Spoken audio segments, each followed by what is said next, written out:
नमस्कार, स्वागत है आपका पथ्या लाइफ केयर में और मैं हूं डॉक्टर सोनल। फिलहाल हमारी आर्थराइटिस के बारे में सीरीज़ चल रही है और आज इस वीडियो में हम बात करने वाले हैं ऐसी 5 मिस्टेक्स जो आप आर्थराइटिस में कर सकते हैं और उसकी वजह से आपके आर्थराइटिस के सिम्टम्स कम होने के बजाय और बढ़ने की संभावना बनी रहती है। फिर आपका आर्थराइटिस चाहे जो भी टाइप का हो, ऑस्टियोआर्थराइटिस हो, रूमेटॉइड आर्थराइटिस हो, गाउट हो, किसी भी प्रकार का अगर आपको जॉइंट पेन है तो उसमें आपको ये 5 गलतियाँ जितना हो सके अवॉइड करना है, जिससे कि आपका जॉइंट पेन कम हो और आगे चल के आपके आर्थराइटिस के सिम्टम्स और ना बढ़े। इसके लिए आपको ये 5 मिस्टेक्स अवॉइड करना है। इसमें से सबसे पहली और सबसे लास्ट वाली मिस्टेक जो है वो कॉमनेस्ट मिस्टेक है, तो प्लीज़ आप वीडियो एंड तक ज़रूर देखिएगा और अभी से चैनल को सब्सक्राइब कर दीजिएगा। चलिए इस वीडियो को शुरू करते हैं।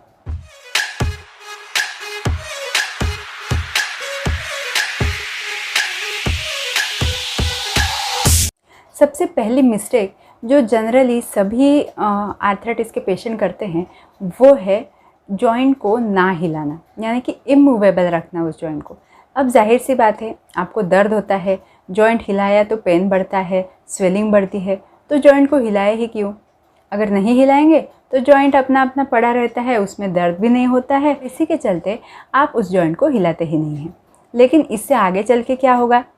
इससे आगे चल के उस जॉइंट में स्टिफनेस पैदा होगी। दूसरी बात, उस जॉइंट के आसपास के जो मसल्स है वो भी यूज़ ना करने की वजह से वीक होते जाएंगे और मसल्स की कमज़ोरी की वजह से वो जॉइंट जो है वो और भी कमज़ोर होता जाएगा। उसकी वजह से जब भी आप उस जॉइंट को हिलाने की कोशिश करोगे तो वो और ज़्यादा पेन करेगा और यहाँ तक कि उसके बोन्स एक दूसरे से डिसलोकेट होने की संभावना भी बनी रहती है, क्योंकि मसल्स उन बोन्स को प्रॉपर पोजीशन में पकड़ने में समर्थ ही नहीं है। और इसका रीज़न ये है कि आपने उस जॉइंट को हिलाया ही नहीं। मसल्स की वीकनेस को चलते जब भी आप जॉइंट को फ्यूचर में हिलाएंगे तब उस मूवमेंट की वजह से जॉइंट के इंटरनल स्ट्रक्चर को काफ़ी बड़ा नुकसान हो सकता है। इसीलिए जॉइंट को इमूवेबल रखना ये सबसे बड़ी गलती हो सकती है। तो अब आप बोलेंगे कि अगर पेन हो रहा है तो कैसे जॉइंट को मूव करें? तो इसी के लिए ये चीज़ आपको धीरे धीरे करना है। ऐसा नहीं है कि आप सारे एक्सट्रीम मूवमेंट्स एकदम से शुरू कर दें। फॉर एग्जांपल, अगर आपको एल्बो जॉइंट का दर्द हो रहा है तो ऐसा ज़रूरी नहीं है कि आप उसको पूरा हिलाते रहे या पूरा उसको फ्लेक्स करें, पूरा एक्सटेंड करें। ठीक है, जिस भी पोजीशन में आपको दर्द हो रहा है आप थोड़ा थोड़ा मूवमेंट करना शुरू करें और मूवमेंट करने से पहले और मूवमेंट्स करने के बाद भी आप उस जॉइंट को अच्छे से तेल से मालिश करके उसकी सिकाई भी कर सकते हैं। इससे क्या होगा, जब आप पहले तेल की मालिश और सिकाई करेंगे तो उसकी जो स्टिफनेस है वो कम होने में मदद होगी और मूवमेंट के बाद जब आप सिकाई और मालिश करेंगे तब वहाँ पे जो भी टॉक्सिन्स जमा रहते हैं वो क्लियर होने में भी मदद मिलेगी, आपकी सूजन कम होने में मदद मिलेगी। तो ऐसा पहले और बाद में जॉइंट की सिकाई और मालिश करने से आपको जॉइंट में दर्द भी कम होगा और आपका जॉइंट हेल्दी होने में मदद हो जाएगी। कोई कोई जॉइंट्स रहते हैं, जैसे नी जॉइंट हो गया, तो काफ़ी सारे डॉक्टर्स बोलते हैं कि आपको स्क्वैटिंग पोजीशन में नहीं बैठना है, तो आप इंडियन टॉयलेट्स का भी इस्तेमाल नहीं कर सकते हैं। तो ये आपको अवॉइड ही करना है। लेकिन धीरे धीरे करके नी जॉइंट्स के लिए आप थोड़ा बहुत एक्सरसाइज कर सकते हैं। योगा आप ट्राई कर सकते हैं, भले ही आप सिटिंग पोजीशन का योगा ना करें, लेकिन चेयर पे बैठ के हल्का फुल्का आप नी जॉइंट्स को हिला सकते हैं। जब आपकी हल्की फुल्की मूवमेंट का पेन कम हो जाएगा तब आप और ज़्यादा मूवमेंट करने की कोशिश कीजिए और मालिश और सिकाई ये दोनों चीज़ें आप करते रहिए।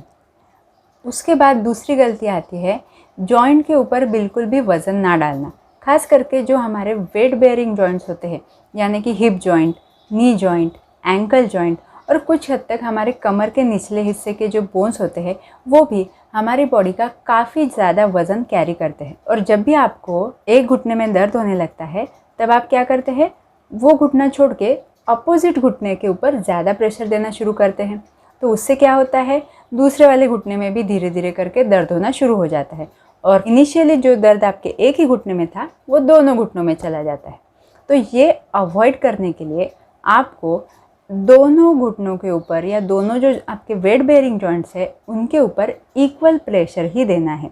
उससे क्या होता है कि आपके बोन्स को स्ट्रेंथ मिलती है। अब नेचर ने हमारी बॉडी ऐसी ही बनाई है ताकि वो हमारे बॉडी का वेट जो है वो अच्छे से कैरी कर सके, प्रोवाइडेड आप बहुत ज़्यादा ओवरवेट नहीं हो।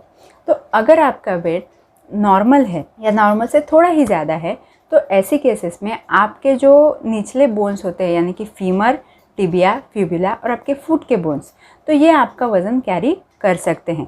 और जितना आप उन पे वज़न डालोगे तो उतना ही उन बोन्स का यूज़ बढ़ेगा, उनका न्यूट्रिशन प्रॉपर होगा और ऑस्टियोआर्थराइटिस होने की संभावना ऐसी बोन्स में कम होती है। इसीलिए अगर आपको दर्द है तो भी आपको दोनों घुटनों का या दोनों हिप जॉइंट का, दोनों एंकल जॉइंट्स का एक जैसा ही इस्तेमाल करना है और आपके बोन्स के ऊपर थोड़ा ना थोड़ा वज़न हो, ये आपने देखना है।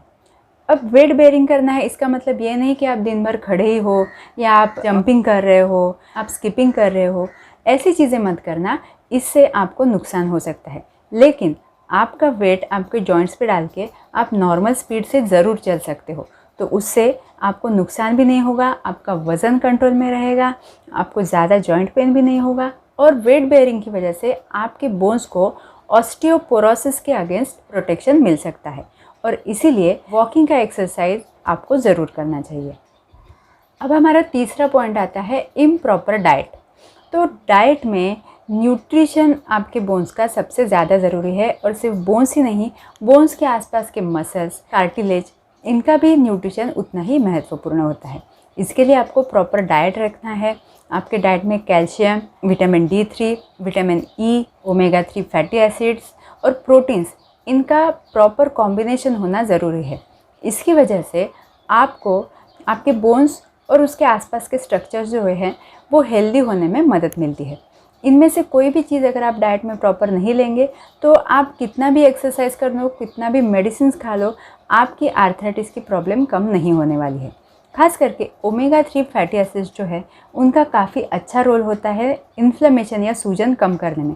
तो किसी भी प्रकार का आर्थराइटिस हो, आपके डाइट में ओमेगा 3 फैटी एसिड्स होना बहुत ज़्यादा ज़रूरी है। ऑन द अदर हैंड कई सारी ऐसी चीज़ें हैं जो कि आपके शरीर में इन्फ्लेमेशन यानी कि सूजन को बढ़ाती है, जैसे कि रेड मीट, रिफाइंड फ्लोर्स जैसे मैदा, प्रोसेस्ड कॉर्न यानी कि कॉर्न का सिरप हो गया या कॉर्न फ्लोर हो गया, आर्टिफिशियल स्वीटनर्स वाली जो भी चीज़ें हैं उनकी वजह से भी इन्फ्लेमेशन बढ़ सकता है। प्रोसेस्ड फूड, पैक्ड फूड, ऐसी चीज़ों से आपको दूर रहना है और खाने में एंटी इन्फ्लेमेटरी चीज़ें आपको ऐड करना चाहिए। एंटी इन्फ्लेमेटरी यानी जो आपके सूजन को कम करने का काम करती है, ऐसी कुछ चीज़ें। उसमें क्या क्या आता है? लहसुन, ginger, green vegetables, omega 3 fatty acids, fish liver oil, ऐसी चीज़ें इंक्लूडेड रहती हैं जो कि आपके जॉइंट की सूजन को कम करने का काम करती है। तो ये चीज़ें आपको डाइट में ज़रूर लेना है। ऑस्टियोआर्थराइटिस, रूमेटॉइड आर्थराइटिस, इसमें डाइट आपका कैसे होना चाहिए, इसके लिए हमने सेपरेट वीडियो बनाए हुए हैं। प्लीज़ उन वीडियोस को भी जाके आप ज़रूर चेक कीजिएगा और कैल्शियम के सोर्सेज के लिए भी जो अभी स्क्रीन पे वीडियो दिख रहा है वो आप जाके चेक कर सकते हैं। ये सारी वीडियोस की लिंक मैं आपको डिस्क्रिप्शन बॉक्स में प्रोवाइड कर दूँगी। अब चलते हैं चौथी मिस्टेक की तरफ। तो चौथी मिस्टेक ये है इम्प्रॉपर पोस्चर। जब भी आप प्रॉपर पोस्चर में नहीं रहते हैं तो कोई भी जॉइंट हो उसमें दर्द आपका बढ़ने ही वाला है। ज़्यादा लंबे समय तक खड़े होकर काम करना या एक ही पोजीशन में बैठ के काम करना, सामने झुक के काम करना, ये कुछ कॉमन मिस्टेक्स है जिनकी वजह से आपको आर्थराइटिस की शिकायतें और ज़्यादा बढ़ सकती है। खास करके हमारे वर्टिब्रल कॉलम से रिलेटेड जो भी बीमारियां हैं जैसे नेक पेन, कमर दर्द, इन सारी चीज़ों में पोस्चर जो है वो बहुत ज़्यादा इम्पॉर्टेंट रहता है। चेयर के ऊपर भी अगर आप बैठते हैं तो प्रॉपर पोस्चर में बैठना आपके लिए बहुत ज़्यादा ज़रूरी है। अभी स्क्रीन पे आपको जो पोस्चर दिख रहा है वो पोस्चर काफ़ी हद तक सही है और वैसा अगर आप फॉलो करेंगे तो आपको काफ़ी सारे जो आपके स्पाइन के जो भी जॉइंट पेन है और नी के या हिप के जो जॉइंट पेन्स हैं उनमें इस पोस्चर से आपको काफ़ी हद तक रिलीफ मिल सकता है। और एक गलती जनरली ये देखी जाती है वो है डाइजेस्टिव सिस्टम की तरफ आप ज़्यादा ध्यान नहीं देते हैं। अब जाहिर सी बात है अगर जॉइंट पेन है तो हमारा ध्यान जॉइंट की तरफ ही जाता है और डाइजेशन की तरफ हम लोग ध्यान ही नहीं देते हैं। लेकिन आयुर्वेद के अनुसार जब तक आपका डाइजेशन प्रॉपर नहीं है तब तक आपको जॉइंट पेन भी होता ही रहेगा। खास करके रूमेटॉइड आर्थराइटिस और ऑस्टियोआर्थराइटिस के भी कुछ स्टेजेस में डाइजेस्टिव सिस्टम का बहुत इंपॉर्टेंट रोल है।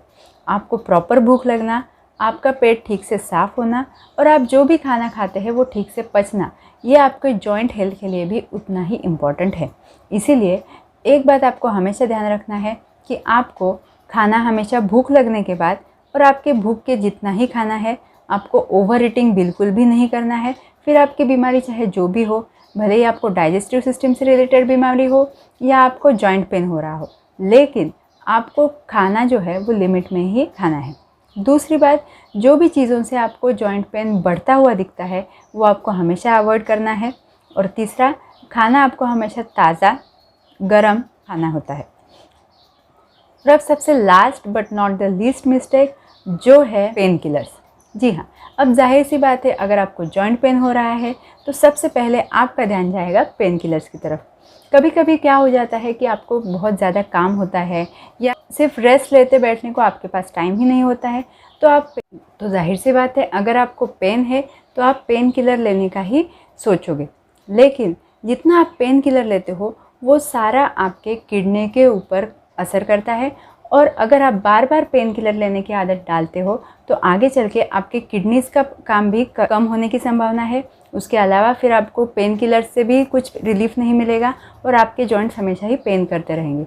तो जितना हो सके आप पेन किलर्स का इस्तेमाल कम करें, स्टीरॉइड्स का इस्तेमाल कम करें। स्टीरॉइड्स भी अगर आप ज़्यादा लेते हैं तो उसकी वजह से आपको डायबिटीज़ तक हो सकता है आगे चल के।